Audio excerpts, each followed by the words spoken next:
Hello everyone, Danny here today to talk to you about a book that really proves the impact that a narrator can have on a book. This is a book series that is, this is a book series that is a series I'm familiar with. It's a series that I love. It's one that I've read a multitude of times. This is my first time listening to it, and I just listened to the first book in the series, and the narrator's an excellent narrator, did a good job, but the narrator completely changed the flavor and the feel of the book. I have a bit of allergies, so forgive me. I'm going to be sipping occasionally through this. And by the way, what do you like my hat? Is that cool? I found this packing up. I used to wear this all the time when I was younger. Not really my style anymore, but hey, I thought for this video, break it out of mothballs. Why not? And then I'll put it back into mothballs because, like I said, it's not really my style anymore, but the Indian reservation I grew up on, hey, that was a cool hat. So, and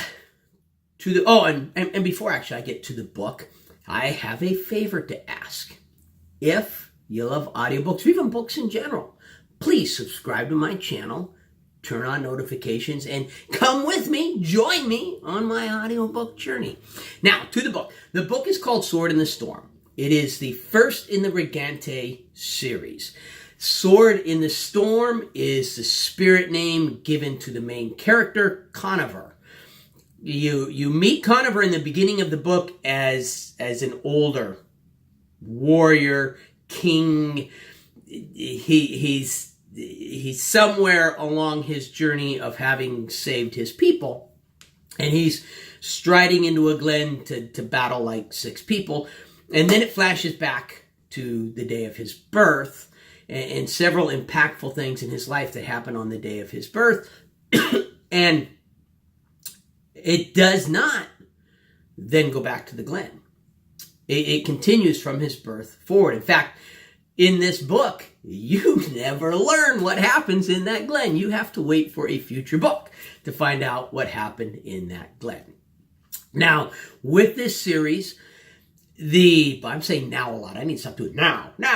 So I'm going to try to work on saying now, because if you repeat something like that constantly, that's just as bad as going, I want to work on that. I don't know why I'm sharing that with you, but I'm sharing that with you. I just noticed it. I almost said it again there. I caught myself. Try not to say it is hard. So, the Regante people have a very Celtic feel about them. They're an island people. They're a tribal people. A lot of their customs and beliefs, they're not taken directly from Celtic people, but they have a Celtic flavor and feel to them. And there's even the Sith, which are like the little people there that they deal with. And then across the waters, you have the people of stone. And the people of stone are in the process of conquering the world. And the people of stone have a very Roman feel about them. They're not, once again, taken directly from the Romans, but you do have this Roman feel to them. And so you know that somewhere in the series, the two are going to meet and they're going to clash. Well, this book is Conover's introduction to the people of stone. It's his growth into manhood, which, of course, with these people, they turn into a man a lot younger than they do in our world, but it's his growth into manhood. He does a lot of things right. He does a lot of things wrong. It's David Gemmell, so you get all of the characters really well fleshed out. And that's one of the things I love about Gemmell. You get all of the characters drawn out, even little itty-bitty characters that are almost a blip. You'll learn something about their life that will give you a bit of a feel for who and what they are. And I really like that. You do have, and this is interesting because Louis L'Amour was a favorite author of mine growing up. And Louis L'Amour's books always had these philosophical debates in them. But it reached a point with Louis L'Amour to where eventually I got sick. Oh, excuse me. I got sick and tired of the philosophical debates, and the philosophical debates tended to take away from the book instead of adding to the book. And the way David Gemmell does his philosophical debates in these books, for me, it adds to the book. Now, I've had some people comment before that they don't like him because of those philosophical debates that he puts in there. So if you're someone who doesn't like that, those are in the book. All David Gemmell books will have some kind of a philosophical debate to it. And you get that with this book. It's the debate of what is and what is not evil. What constitutes evil? You know, the hen stealing the chicken egg, or the fox stealing the chicken egg is not doing something evil, it's surviving, but to the hen, the fox is evil. So it's kind of a thing, and you do get that, but for me, it really added to the book. Now, to the narrator. Oh, and also, first, before I get to the narrator, it's David Gemmell. You have language, you have violence, you have sex in his books. The sex is never graphic. In this book, there's a point where it steps up to the door of graphic and reaches up like it's going to knock, and then drops its hand and walks away and doesn't knock on the door, but it gets right to the threshold of it, to where if you didn't know what was coming, you would think that it's going to start getting graphic, and it doesn't. He's not that kind of an author. But it is there. It's definitely a book for mature audiences. Now, what did I mean? I did it again. I said, now, what did I mean when I said that the narrator changed the flavor of the book? So, the book has a multitude of characters, men and women, but the main focus of the book is on these male warriors. Conover and the Regante and the big man and all the people they fight. When Conover goes across the water to battle the people of stone, only he doesn't battle the people of stone, he ends up helping them win a civil war that they're having. And then he comes back prepared to lead the Regante people to defend against the people of stone. When I read it, the voice in my head narrated. And so all of the warrior characters sounded like warriors. They had deep, manly, frightening, I'm going to rip your head off kind of voices, right? Well, the narrator they picked, and she narrates all 4 books in the series. It's a 4-book series. She narrates all 4 books in the series.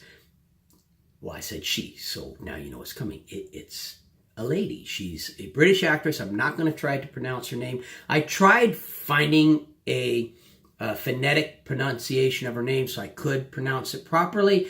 Could not find a phonetic pronunciation of her name anywhere, so I'm not going to try to pronounce it. It's an African name, and I'm worried that I might pronounce it correctly, and then I might not, and I'd just rather not risk it. She's a really good narrator. She does voices. She does accents. She is able to give, Conover sounds like a male warrior. The big man sounds like a male warrior.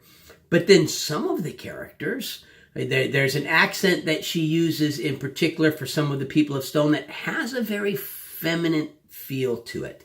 There's a main character in the people of stone who's supposed to be this really frightening, ferocious kind of warrior, and she gives him a feminine feel. So in the book, he's this frightening, ferocious warrior, and when I read the book the first time, I'm picturing this big, massive, indomitable style warrior.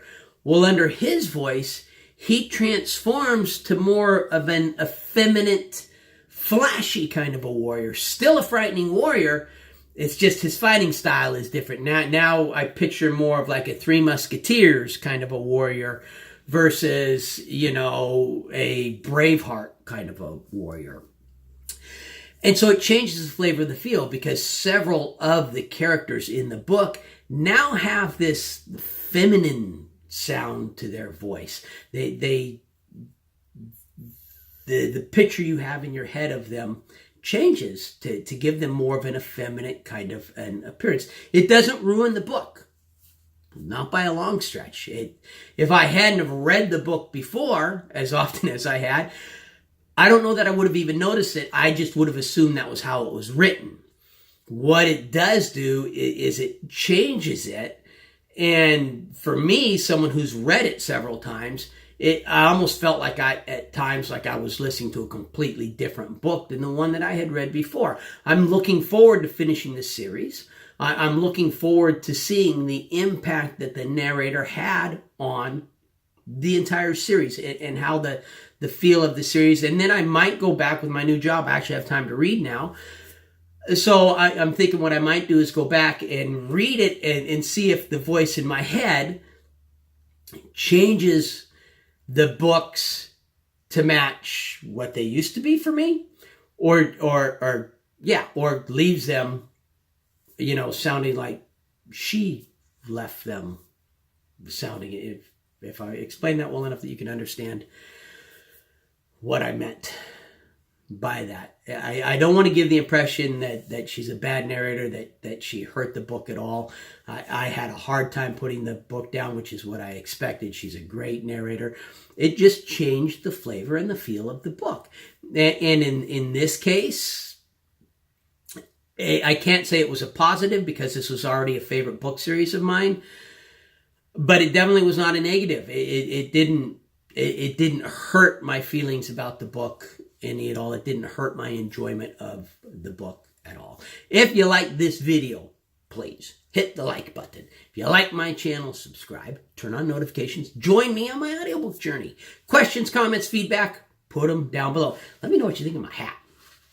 I'm going to put it away. I'm not going to wear it anymore. I wanted to break it out for like old times' sake. I don't even think it properly fits anymore, to tell you the truth. It's a little small now, but cool hat, I think. So, most importantly though, no matter what else you do today, make sure that today you listen to at least one really good audiobook. And I definitely recommend Sword in the Storm by David Gemmell. Thank you.